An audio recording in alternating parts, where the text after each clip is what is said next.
پیارے رسول صلی اللہ علیہ وسلم کا ارشاد ہے، حق سبحانہ و تقدس کا یہ فرمان ہے، جس شخص کو قرآن کی مشغولی کی وجہ سے ذکر کرنے، دعائیں مانگنے کی فرصت نہیں ملتی، اس کو سب دعائیں مانگنے والوں سے زیادہ عطا کرتا ہوں۔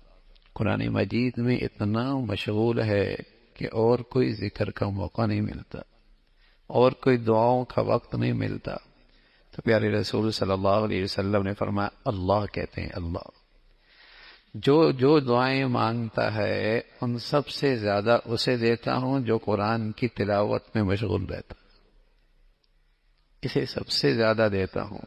قرآن مجید کی مشغولی کی وجہ سے ذکر کرنے، دعائیں مانگنے کی فرصت نہیں ملتی، اس کو سب دعائیں مانگنے والوں سے زیادہ عطا کرتا ہوں۔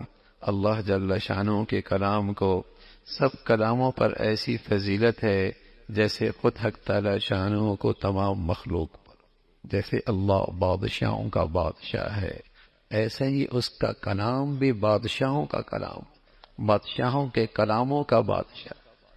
دنیا والوں کا جو کلام ہے ان سارے کلاموں کا بادشاہ اللہ کا کلام ہے۔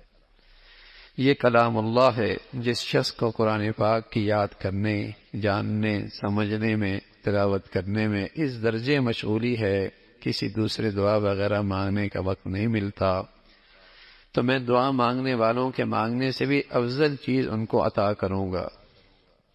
عقبہ ابن عامر فرماتے ہیں، پیارے رسول صلی اللہ علیہ وسلم تشریف لائے، ہم لوگ صفہ میں بیٹھے تھے۔ صفہ ایک درسگاہ تھی جہاں تعلیم و تعلم کا ماحول ہوتا تھا، لوگ پڑھاتے تھے، پڑھتے تھے۔ یہ پیارے رسول صلی اللہ علیہ وسلم کی مدینہ منورہ کی پہلی درسگاہ ہے جہاں آپ علیہ الصلوۃ والسلام پڑھاتے، معلم اعظم تھے، اور صحابہ سبحان اللہ اس امت کے سب سے شاندار صفات والے طالب علم تھے۔ تو یہ آپ کی پہلی درسگاہ، جو آج کے معنی میں پہلا مدرس تھا، پہلی درسگاہ تھی، وہاں آپ تشریف لائے۔ پھر آپ علیہ الصلوۃ والسلام نے فرمایا، تم میں سے کون شخص ہے جو اس کو پسند کرتا ہے کہ سویرے سویرے بازار بطحا یا عقیق میں جاوے اور 2 اونٹنیاں عمدہ سے عمدہ بلا کسی گناہ کے اور قطع رحمی کے پکڑ لاوے؟ صحابہ نے عرض کیا، یا رسول اللہ، اس کو تو ہم میں سے ہر شخص پسند کرے گا۔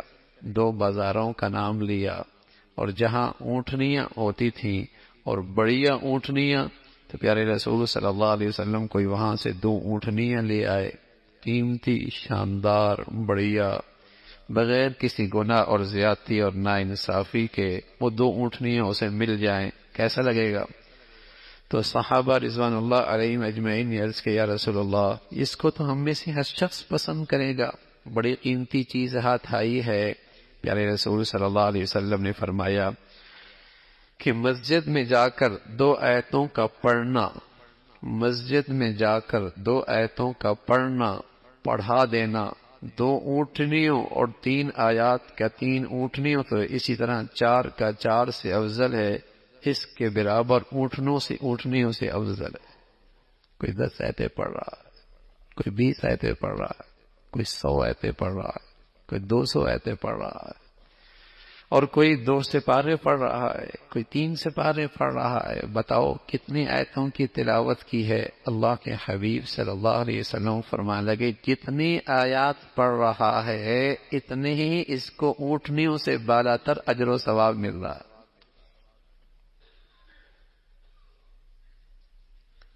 میرے عزیزو، زندگی بہت تھوڑی سی ہے، بہت تھوڑی سی، اور اتنی تھوڑی ہے کہ اللہ کریم کہہ رہا ہے، کأنہم یرونہا لم یلبثوا الا عشیۃ او ضحاہا۔